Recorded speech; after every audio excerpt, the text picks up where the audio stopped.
Hey everybody, this is Glenn. Welcome back to the garage here in sunny San Diego, California. Can't complain about the weather. Hey, here we are with the project bike, checking it out. Some new parts have come in. I think we did this before. We'll give you a quick walk around. Where we're at right now is we've got, coming in with the shade, we've got the Moose Racing Spacer. We've got a full Renthal package set up now with the Renthal front channeled sprocket. We got the gold DID chain, Renthal chain, and then the Renthal twin ring in the back, looking awesome. So where we're at right now is through the process of pulling this bike apart from days gone by. What I uncovered was that down in the bottom of the dregs here, let's see if we can find it. It's not even down here. Where we got that sucker? Oh, hiding back behind over here. Let's get that out. Hiding back down in here was my old reed cage. Those are some bolts for chain link. And so what happened was the bike sat, as we know from the past, and there's this black coating on here that basically just disintegrated, just was goo. Put it in the parts cleaner, and that stuff just kind of wiped off. You can see all the bad discoloration. Just absolutely, just from sitting. And as a result of that, we had to go out and didn't think I could repair this one because I felt that the plastic coating on here for some reason, see how this has got a nice smooth edge to it. So we've got the new reed cage. I've already assembled it. Thank you very much. We're going with the Pro Series Boysons with the carbon reeds on this. We've gone ahead and reassembled it, but what I did is I purchased a beautiful reed cage, and I'll have to get the link for you guys, but this was a beautiful deal. Let's see if we can get inside there. But it is clean, it is crisp, just needed new reeds, and as you can see on this dude, that coating had a little bit of little niblets, and kind of provided a nice square kind of seat for the reeds. So we've gotten this thing all set up now. Just going to clean off just a little bit of this right here. Scrape that off real quick, and then we're going to drop it into the reed block spacer, and then we are set up. Uncovered earlier today. Where is my bucket from days gone by? There's our air boot, all set to go. Nice and cleaned out inside. Little detail on the outside to do, but like we said, right now we're going to see if we get this bike to run. And where did my spigot go? Trust me, it's here. There she blows. There it is right there. Now I do got to track down gasket for this end right here going into the block. That bad dog right there. But other than that, we will be good to go.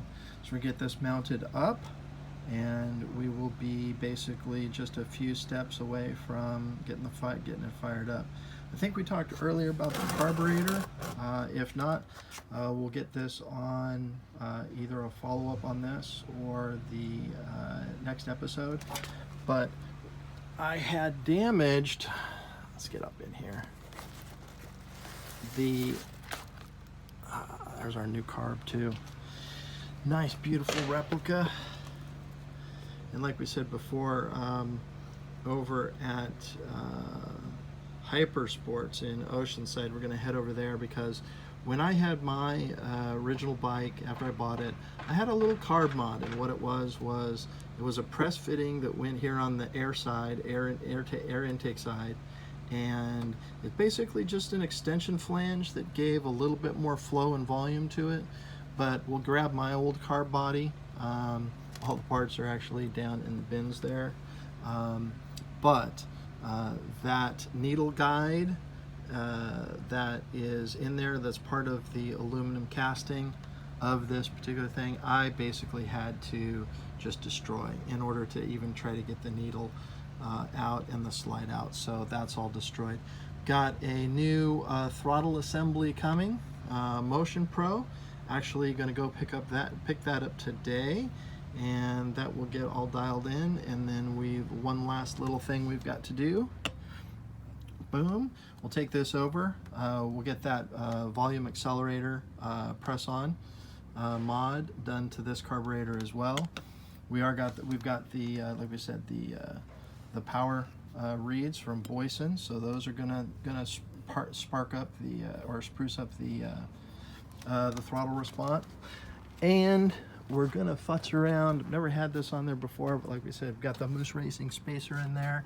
Give it a little bit a little bit of extended acceleration through the intake and into the cylinder. The last thing we've got to do right here, we got to pull this fuel petcock, get it soaked in parts cleaner. Matter of fact, I'm going to do that right now. While that's done, we checked into the gas tank. The gas tank is actually really clean, and we're all set. For our setup, I'm going back to my old setup. I couldn't find my my additive, but here's where we're at. We're running the Caster 927. I've always run this oil. I ran this oil for decades while I had the bike running from 1991. When I purchased it new, ran it with that. Ran it with a, at the time, high pump Union 76.